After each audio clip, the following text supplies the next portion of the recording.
Abdurahmonov bekorga seni masjid oldiga olib kelmadim, bilasan, har hafta juma kuni hamma juma namoziga oshqadi. Albatta. Men ko'p tirbandlarni ko'ryapman.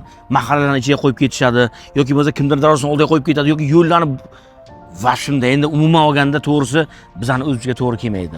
Keling, siz bilan bitta ish qilaylik hammamiz. Mana shu hammani qarg'ishni olmaylikda, mana pojarniy, skoriga yo'l beraylik, to'g'rimi? Men o'zim ko'zim bilan ko'rib guvohi bo'layapman. O'sha uchun nima demoqchiman O'zbekiston xalqiga? Namozni o'qiymizmi? To'g'risi, hammamiz boramiz namozga. Lekin shuni bir savobi tegadigan darajada qilaylik, to'g'rimi? Allohning uyiga kelgandan keyin kimdirning ko'nglini xira qilib namoz o'qimaylik, iltimos sizlardan. Albatta. Men bitta narsani qo'shimcha qilmoqchiman. O'rtoq boshliq juda ham to'g'ri gapirdilar.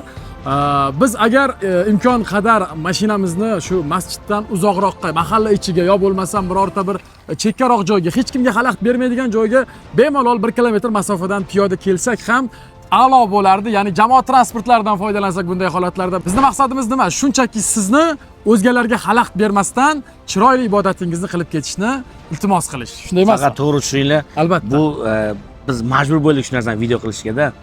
O'zimiz ko'zimizdan ko'rganimiz uchun. Albatta, yo'l transport hodisalari ham oqibatda shu narsalarga olib kelib qolyapti. Ya'ni yo'llarda juda ham tirbandlik ko'payib ketyapti. Ko'rgan bo'lsanglar, albatta juma kunlari yo'l patrul xizmat xodimlari o'sha yerda xizmat olib boradi.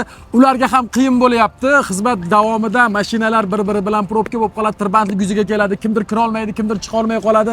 Yana kimdir kasalvand, yana xullas akalar gapirsa va hokazo. Chunki hammamiz insonmiz, imkon qadar bir-birimizni tushunib hurmat qilsak, nur ustiga a'lo nur bo'ladi. Shunday emasmi? Videoni faqat tarqatishga yordam bersanglar, savobi sizlarga ham tegardi. Videoni imkon qadar hammaga tarqatinglar, bir-birimizni hurmat qilsak juda yaxshi bo'ladi. Hammaga rahmat.